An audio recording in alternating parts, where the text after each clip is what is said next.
આઝાદીની લડાઈ જ્યારે આ દેશમાં ભારતને સ્વતંત્ર બનાવવા માટે થઈને જે લોકો લડતા હતા હમ. એ વખતે પણ ઘણા બધા લોકો જેલમાં હતા. હમ. ઘણા બધા ગાંધીજી સહિતના લોકોને જેલમાં નાખવાનું કામ હમ. અંગ્રેજોએ કરેલું હતું. હમ.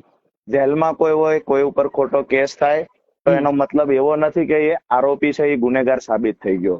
હમ. જ્યારે તમે ભ્રષ્ટાચાર સામે આ દેશમાં લડશો, હમ. ત્યારે કૌભાંડીઓને બહાર પાડશો, હમ. જ્યારે પણ તમે નફટ થયેલી, ભ્રષ્ટ થયેલી સિસ્ટમને ઉજાગર કરશો, હમ. તો સ્વાભાવિક છે કે બદલામાં તમારી પર જુઠ્ઠા કેસ દાખલ કરવામાં આવશે.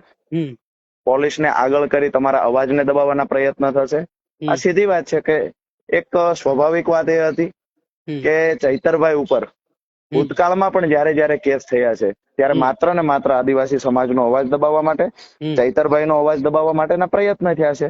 હમ. પોલીસે ભારતીય જનતા પાર્ટીનો હાથો બની અને જે ચૈતરભાઈ પર એક પછી એક ખોટા કેસો દાખલ કર્યા છે, હમ. જેના કારણે સ્વાભાવિક છે કોર્ટમાં પણ જ્યારે સરકારી વકીલ તરફથી જે દલીલ કરવામાં આવી, જે પોલીસ દ્વારા જે સોગંદનામું આપવામાં આવ્યું, એમાં જે કહેવામાં આવ્યું છે, હમ. તો એ આખે આખું ભારતીય જનતા પાર્ટીની લીગલ ટીમ દ્વારા પોલીસને જેવી રીતે સોગંદનામું લખીને આપ્યું હોય એવી રીતે પોલીસ દ્વારા સોગંદનામું રજૂ કરવામાં આવ્યું. હમ. ભૂતકાળના કેસોને યાદ કરવામાં આવ્યા. હમ. જામીન આપતી વખતે ફરીવાર આવું કોઈ કૃત્ય નહીં કરે એ શરતે જામીન આપ્યા હતા, એ શરતનો ભંગ કર્યો છે, આવું પણ પોલીસ દ્વારા સોગંદનામામાં કહેવામાં આવ્યું. હમ. વાસ્તવિકતા એ છે કે ભૂતકાળમાં જ્યારે જ્યારે પણ ચૈતરભાઈ પર કેસ થયા છે ત્યારે પણ હમ. આજે જે કેસમાં ચૈતરભાઈને ફસાવવામાં એવી જ રીતે જુઠ્ઠા કેસમાં ફસાવવામાં આવ્યા છે. હમ.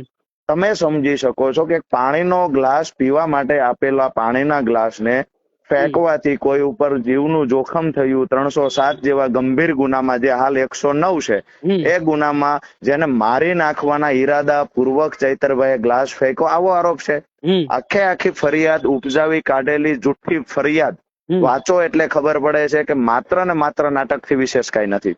હમ. સ્વાભાવિક છે કે નીચેની કોર્ટમાં પોલીસ જ્યારે જબરજસ્ત એવું ગંભીરતાપૂર્વક સોગંદનામું કરી અગાઉના કેસ, અગાઉના જજમેન્ટોને ટાંકશે, હમ. તો પહેલી વખત નીચેની કોર્ટ છે તો એ તપાસ પૂરી થાય, અથવા તો પોલીસે જે એમાં એ પણ કહ્યું છે કે હજુ તપાસનું કામ ચાલુ છે, ક્યાંક ને ક્યાંક ચૈતરભાઈ છૂટશે તો પોતે ધારાસભ્ય છે તો ચાર્જશીટ સુધી એને છૂટવા ન દેવા જોઈએ, તપાસ પૂર્ણ થાય ત્યાં સુધી એને અંદર રાખવા જોઈએ.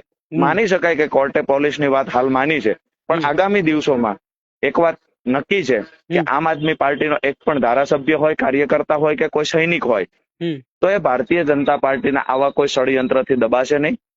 પૂર્વ તૈયારીના ભાગરૂપે જ મેદાનમાં આવ્યા છીએ કે ભારતીય જનતા પાર્ટી જેવી રીતે અંગ્રેજો આ દેશ બચાવવા માટેની લડાઈ, સ્વતંત્રતાની જે લડાઈ લડતા હતા, તમામ લોકોને ફાંસીના માચડે ચડાવવા સુધીના કામ અંગ્રેજોએ કર્યા છે. ભારતીય જનતા પાર્ટી પણ ક્યાંક ને ક્યાંક અંગ્રેજોના રસ્તે ચાલી રહી છે, પણ એનાથી આમ આદમી પાર્ટીનો અવાજ દબાશે નહીં. મુદ્દાની વાત એ છે, નામદાર હાઈકોર્ટ પર અમને પૂર્ણ ભરોસો છે. આગામી દિવસોમાં નામદાર હાઈકોર્ટ ચૈતરભાઈના જામીન પણ આપશે, અને જ્યારે કેસ ચાલશે ત્યારે અમે ચોક્કસથી કહીએ છીએ કે આ પોલીસ અધિકારીઓ જેને ખોટી રીતે ચૈતરભાઈને ફસાવવાના પ્રયત્ન કર્યા છે એને કોર્ટમાં જવાબ આપવાના ફાંફા પડશે. રાજુભાઈ, બીજો મારો પ્રશ્ન એવો છે કે જે રીતે અગાઉ જયારે ગુનો નોંધાયો ત્યારે સંમેલનો પણ કરવામાં આવ્યા હતા, આદિવાસી સમાજને જાગૃત કરવાના પણ પ્રયાસો છે તે આમ આદમી પાર્ટી તરફથી કરવામાં આવ્યા, બે મુખ્યમંત્રી ગુજરાતની મુલાકાતે હતા, પરંતુ આ વખતે એવો કોઈ માહોલ નથી જોવા મળી રહ્યો. તો એની પાછળનું કારણ શું છે? કેમ ચૈતર વસાવાના સમર્થનમાં જે ભીડ પહેલા ઉમટતી હતી એ પ્રકારે ભીડ નથી જોવા મળી રહી ને સમર્થન નથી દેખાઈ? ગુજરાતની અંદર માત્ર એક ધારાસભ્ય ચૈતર વસાવા છે કે જેના પર ગુનો દાખલ થયો, ખોટી એફઆઈઆર કરવામાં આવી અને ત્યાં કલમ 144 લાગુ કરવા પડી. મહત્વની વાત એ છે કે આપણે જયારે સવાલ કરતા હોઈએ કે આ વખતે શા માટે ભીડ નથી, આ વખતે ભીડ ગયા વખત કરતા પણ વધારે આક્રોશ છે. પોલીસ સ્ટેશનની આસપાસ પણ એ દિવસે ભીડ જોવા મળી છે. લોકો રોડ પર સુઈ જતા હોય પોતાના ધારાસભ્યને બચાવવા માટે, પોતાના ધારાસભ્યના સમર્થનમાં. ક્યાંક ને ક્યાંક ચૈતરભાઈ અને એના પરિવાર દ્વારા વારંવાર અપીલ કરવામાં આવી, આમ આદમી પાર્ટી દ્વારા અપીલ કરવામાં આવી છે કે કોઈએ પોલીસ સાથે ઘર્ષણમાં ઉતરવું નહીં, માહોલ ડહોળવાના પ્રયત્ન ન કરવા, શાંતિથી આપણા કાર્યક્રમો ચાલુ રાખવા. જેના ભાગરૂપે તેમ છતાંય મોટી સંખ્યામાં દરેક રોડ પર, દરેક સમજો કે જેલના દરવાજા સુધી, પોલીસ સ્ટેશન થી લઈ જેલના દરવાજા સુધી અને કોર્ટના દરવાજા સુધી હજારોની સંખ્યામાં સમર્થકો ત્યાં પહોંચ્યા છે. એટલે એવું બિલકુલ ના કહી શકાય કે ભીડ નથી. મહત્વની વાત એ છે કે ચૈતરભાઈ વસાવા છૂટશે, એક દિવસ ચોક્કસથી જેલના તાળા પણ તૂટશે અને ચૈતરભાઈ વસાવા છૂટશે. અમને નામદાર હાઈકોર્ટ પર પૂર્ણ ભરોસો છે. અને આગામી દિવસોમાં ભીડ કોને કહેવાય, સમર્થન કોને કહેવાય અને ખરેખર લોકપ્રિય ધારાસભ્ય કોને કહેવાય, એ